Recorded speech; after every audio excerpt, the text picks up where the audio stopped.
बुहार भाजी एक सीजनल वो पेड़ है ना, मतलब सीजन में फलता है बुहार भाजी। इसका स्वाद के कारण सबसे ज़्यादा ये फेमस है बुहार भाजी।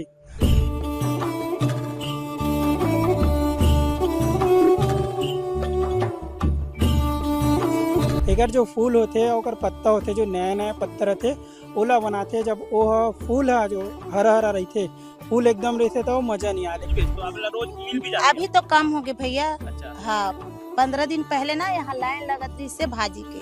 ये मिट्टी के बर्तन में बनाना चाहिए। बेहतर स्वाद, सबसे बेस्ट स्वाद अगर लेना है तो मिट्टी के बर्तन में बनाओ। एक दाना लभी थोड़े बार पड़ते हैं। हाँ, एला ऐसे थोड़े पड़ी। अच्छा, एला फेंक देते। डेटॉल फेंक दी। और 12-1 बजे जैसे मिल ही ना वैसे आके बैठ जाता, नहीं 12 बजे 1 बजे 1:30 बजे जैसे भी हो। चली जाती है ना।